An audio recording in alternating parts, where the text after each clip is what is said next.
Namanya Gilang. Usianya 25 tahun, lulusan kuliah swasta dengan IPK pas-pasan. Sejak lulus 2 tahun lalu, Gilang lebih banyak rebahan ketimbang gerak. Setiap hari, hidupnya diisi oleh scroll TikTok, main game, tidur, dan ngopi di warung sebelah rumah. Orang tuanya sering menegur, "Lang, hidup itu bukan buat nunggu keberuntungan. Hidup itu dijemput." Tapi Gilang punya satu kalimat sakti. "Tenang aja, rezeki mah gak kemana." Sayangnya, rezeki memang gak kemana, tapi Gilang juga gak kemana-mana. Semakin hari, suasana rumah menegang. Ibunya mulai sering sakit, ayahnya harus kerja lembur untuk menutupi kebutuhan. Gilang tetap dengan sikap santainya. Lagi nyari passion mah. Sampai suatu hari, adik perempuannya yang masih SMA pingsan di sekolah karena belum makan. Saat itu ayahnya di rumah sakit karena kelelahan. Barulah Gilang merasakan sesuatu yang asing. Cemas. Cemas karena ia tak bisa bantu. Cemas karena selama ini ia hanya jadi beban. Cemas karena diam-diam malasnya menyakiti orang yang ia cintai. Malam itu, Gilang duduk sendiri di depan cermin.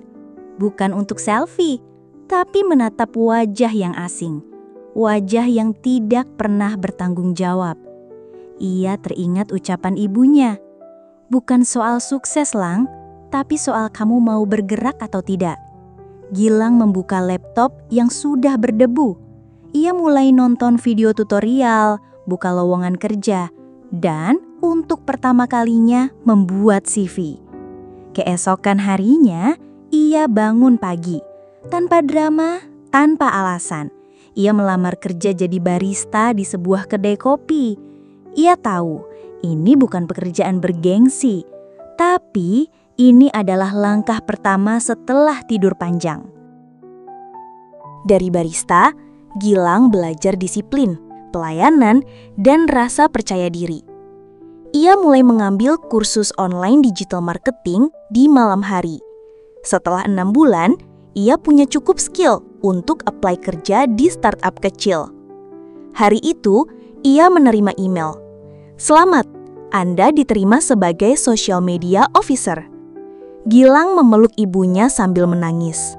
"Mah, akhirnya Gilang ngerti, rezeki emang gak kemana, tapi kita harus gerak buat nyusul."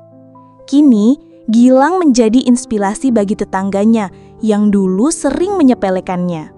Ia bahkan membuka kelas gratis buat anak-anak muda di kampungnya yang juga galau nyari arah. Pesan moral, malas itu bukan cuma bikin hidup kita mandek, tapi bisa bikin orang-orang yang sayang sama kita ikut menderita.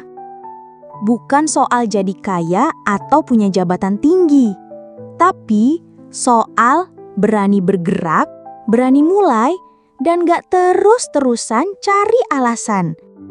Rezeki memang gak kemana, tapi kalau kamu diam aja, rezekinya nyampe duluan ke orang lain.